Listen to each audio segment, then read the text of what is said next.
नमस्कार, आपको बता दें कि पलवल के राजीव नगर निवासी 24 वर्षीय योगेश कुमार की मौत का मामला लगातार सवालों के घेरे में है। 30 मई 2026 की इस घटना में हत्या और आपराधिक षड्यंत्र जैसी धाराओं के तहत एफआईआर दर्ज की गई है, जबकि परिवार का आरोप है कि जांच की दिशा दुर्घटना की ओर मोड़ी जा रही है। घटना को 22 दिन से अधिक समय बीत चुका है, लेकिन अब तक किसी गिरफ्तारी की पुष्टि नहीं हुई है। ऐसे में कई महत्वपूर्ण सवाल उठ रहे हैं। परिवार ने स्वतंत्र और निष्पक्ष जांच की मांग की है, जबकि पुलिस की आधिकारिक जांच अभी जारी है। इस मामले में अंतिम निष्कर्ष केवल जांच एजेंसियों और न्यायालय के निर्णय के बाद ही सामने आएगा। नमस्कार, मेरा नाम वर्षा है। जो मृतक हैं योगेश कुमार, मैं उनकी बहन हूँ। तो हमें ये जो केस है हमारा, ये 30 मई 2026 को हुआ है। ये केस को हुए 22 दिन हो गए हैं, लगभग 1 महीना होने वाला है, लेकिन पुलिस अभी तक कोई जांच वगैरह कर नहीं रही है, और अगर कर रही है तो हमारे सामने नहीं रख रही। पूरी बात जो है, जो ओपोनेंट पार्टी है बस उनके फेवर्स दिखा रही है, और मतलब पूरी ढंग से इन्वेस्टिगेशन नहीं कर रही है। हमें स्टेट द्वारा इन्वेस्टिगेशन करानी है। योगेश कुमार राजीव नगर पलवल के रहने वाले थे, और ये जो भी हमारा वो मामला हुआ है, ये भी जो ओपोनेंट हैं वो भी वहीं के ही रहने वाले हैं। लाल सिंह हॉस्पिटल है उनका। ये एक दिन क्या हुआ था, ये जो भी बात हुई हमारी, उससे ये घटना होने से 1 दिन पहले जस्ट इन्होंने, मेरे बड़े पापा हैं ये, इनको धमकी दी थी कि तुम्हें मारेंगे, और फिर इस पे फोन वगैरह भी किया है कि समझा ले वरना तेरे घर वालों को मैं मारूंगा। तो इसने, जैसे आपकी फैमिली से भी कोई भी कुछ कहेगा तो ये आप नहीं बोलोगे कि मेरी फैमिली पे तू हाथ लगाएगा तो मैं ये कर दूंगा वो कर दूंगा। तो सेम ऐसी कैजुअल बात हुई है इनकी, जो भी हुई है इसने उन्हें कैजुअलिटी में लिया है, जैसे कि दोस्त हैं, ये जानकारी के हैं, ये नहीं है कि कोई अनजान व्यक्ति हों।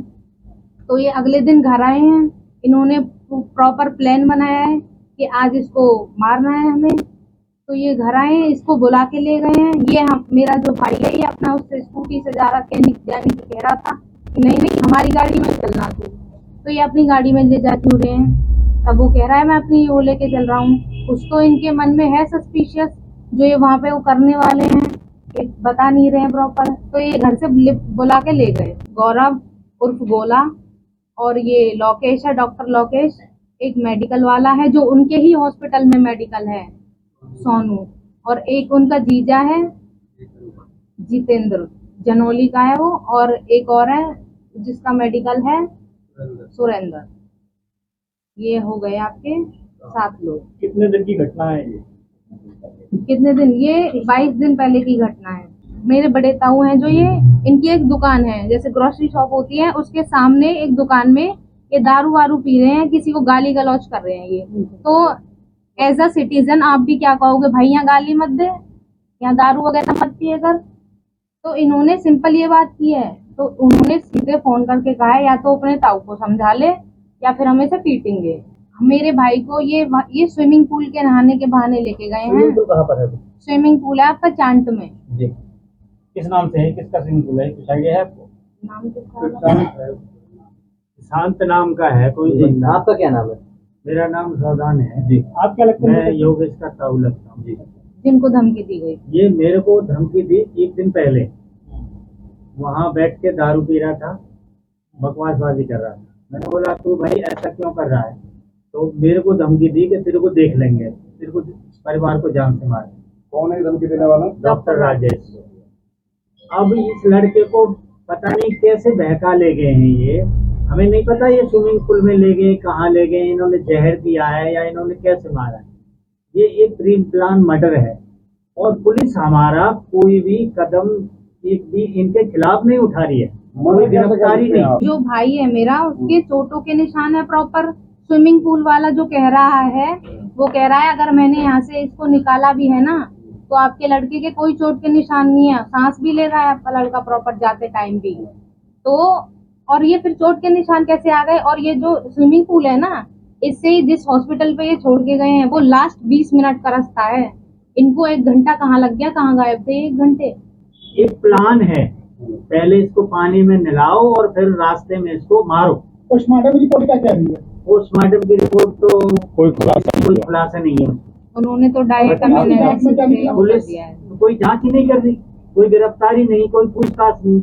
और अगर उनसे पुलिस तो यही कहती है कि ये मतलब स्विमिंग पूल में डूब। हम ये चाहते हैं इनकी गिरफ्तारी हो, SIT बने, इनसे पूछताछ हो। नहीं, पुराना कोई विवाद नहीं है। किस बात में मर्डर? एक दिन पहले का ये वो उन्हीं के भाई हैं गौरव, उन्होंने फोन किया है पापा के पास, मेरे पापा हैं मेरे, उनके पास फोन किया है कि तुम्हारा लड़का डूब गया है। वहाँ पे पहुँच के खुद, और जब वहाँ पहुँचे हैं हमको देख के भाग गए हैं। अगर ये निर्दोष है तो ये भाग क्यों रहे हैं? जब ये लड़का डूब रहा था स्विमिंग पूल में, तो हम आप सब हैं यहाँ पे। अगर कोई बंदा डूब रहा है तो उसके घर वाले को कॉल करेंगे ना कि भाई तुम्हारा बंदा डूब रहा है, और फिर उसको हॉस्पिटल ले जाएंगे। हॉस्पिटल आके जब वो डेड घोषित कर दिया है उसके बाद फोन करेंगे, और वो वहां से फिर छोड़ के भागे। पोस्टमार्टम की रिपोर्ट पर भी संदेह है, जांच की बात भी आप चाहेंगे क्या? पोस्टमार्टम की रिपोर्ट पर भी संदेह है, पुलिस की कार्रवाई पे पूरा संदेह है। कि बहू बेटियों को छेड़ते हैं, उन्हें खुलेआम कहते हैं हमारे संग रह लो। कोई शिकायत बहुत लड़ाई हुई है इनके हॉस्पिटल पे इस चीज को लेकर। शिकायत भी हुई है थाने में। हॉस्पिटल है लाल सिंह हॉस्पिटल, राठौर लाल हॉस्पिटल है, उसका नाम चेंज हो गया है। जिन पर आप आरोप तो हम तो ये इंसान मानते हैं, ये हॉस्पिटल है आपका राजीव नगर पलवल में। इनको गिरफ्तार करके इनसे SIT पूछताछ करे। ये एक प्री प्लान मर्डर है। क्योंकि पुलिस तो इनको कवर अप ही कर रही है।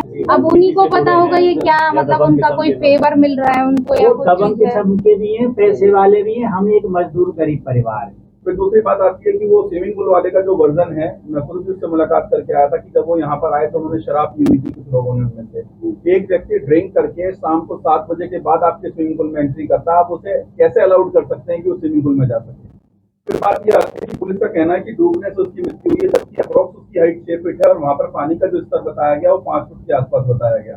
तो एक 6 फीट की हाइट का व्यक्ति 5 फुट पानी एरिया में जाके कैसे डूब सकता है? हो सकता है मृतक ने जो है शराब पी रखी हो। वो ड्रिंक नहीं करता था, उसकी पोस्टमार्टम रिपोर्ट में कहीं भी क्लियर मेंशन नहीं है कि उसने ड्रिंक की हुई। दूसरी बात ये कि जिन व्यक्तियों के ऊपर आरोप है वो एक पेशे से डॉक्टर्स हैं, मेडिकल और अपना मेडिकल चलाने के लिए उनके संचालक हैं, वो उनके पास बहुत सारी ऐसी दवाएं भी हो सकती है जिससे उस व्यक्ति को नशा दिया गया हो या दवाई मिला करके उसको इस तरीके से मारने की प्री प्लानिंग की गई हो। बात एक और आती है कि वहाँ की जो CCTV फुटेज है, वहाँ पर 4 कैमरे लगे हुए हैं जिसमें से 2 ही कैमरे की फुटेज पुलिस दिखाती है, बचे हुए 2 कैमरे की फुटेज पुलिस अभी तक नहीं दिखा रही है। एक बड़ा सवाल ये भी है कि जो डॉक्टर अजीत है जो वहाँ पर मौके पर मौजूद था, वो खुद बाय प्रोफेशन डॉक्टर है और उसका हॉस्पिटल गुरु नानक हॉस्पिटल से पहले था, तो उसने अपने हॉस्पिटल में ले जाकर के इस पेशेंट का ट्रीटमेंट करना क्यों नहीं ठीक समझा? क्या वो जान बचा पाने में असमर्थ था एक डॉक्टर होने के बावजूद? और जिस हॉस्पिटल में लेकर के गया वहाँ कोई प्रॉपर एडमिशन फॉर्म नहीं भरा गया, प्रॉपर उसको एडमिट नहीं किया गया, उसको बाहर स्टेशन पर छोड़ दिया गया। ये 10 इंजरीज है जो उसकी बॉडी पर दिखाई गई है। जो व्यक्ति डूबने से मरेगा उसकी बॉडी पर ये 10 इंजरीज आई कहाँ से, 10 इंजरीज कहाँ से आ गई उसकी शरीर पर? अब पुलिस का कहना यह है कि जिसकी डूबने से मृत्यु हुई है, अगर डूबने से मृत्यु हुई है तो वो चोटों के निशान कहाँ से आए? किस डॉक्टर ने उसको डेथ डिक्लेयर किया?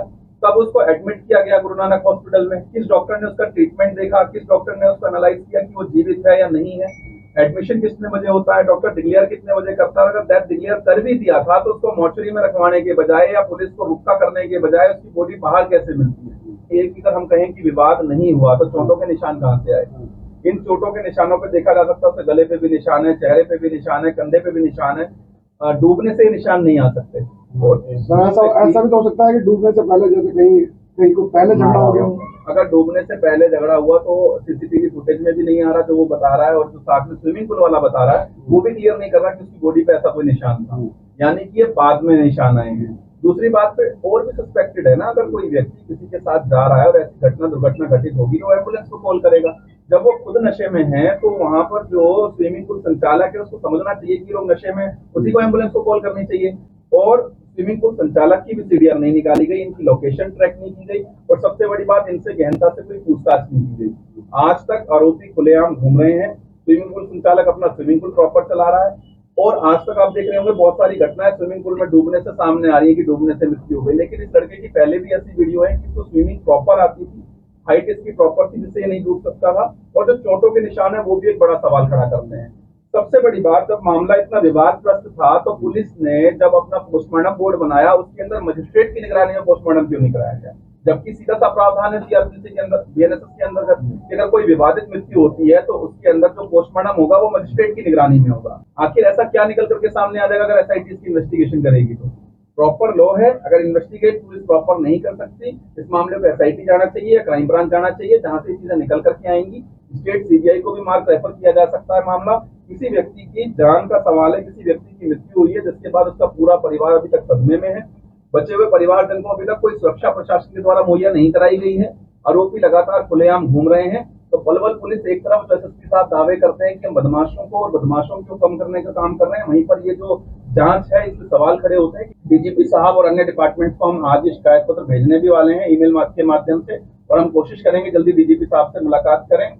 इसके अंतर्गत सबसे बड़ी बात एसएसपी को ये देखनी होगी कि एक व्यक्ति की जान गई, अगर एसआईटी को ये मार्क नहीं होता है तो कहीं ना कहीं पुलिस के भी संलिप्त होने का मामला बनता है। इवन जो कंसर्न्ड एसएचओ है उससे तत्काल प्रभाव से मामला लेकर के उच्च अधिकारियों को इसकी जांच कमेटी बनानी चाहिए, और ऐसे पुलिस अधिकारी जो इसमें ढीला रवैया अपना रहे हैं या आरोपियों को बचाने का काम कर रहे हैं उनके खिलाफ भी कार्रवाई होगी। 2026 में 30 मई 2026 मेरे बेटे को ये लोग 1 से 2 बजे के बीच में ले गए हैं घर से।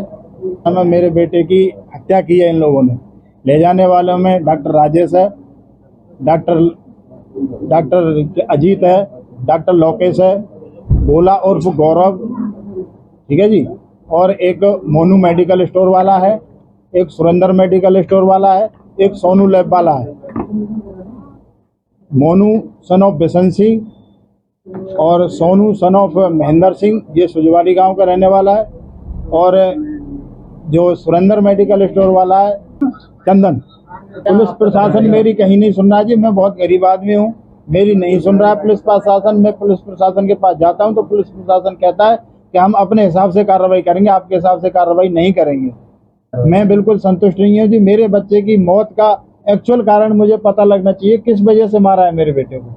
हमारी हर वीडियो सबसे पहले देखने के लिए चैनल को सब्सक्राइब करके दबाएं बेल आइकॉन।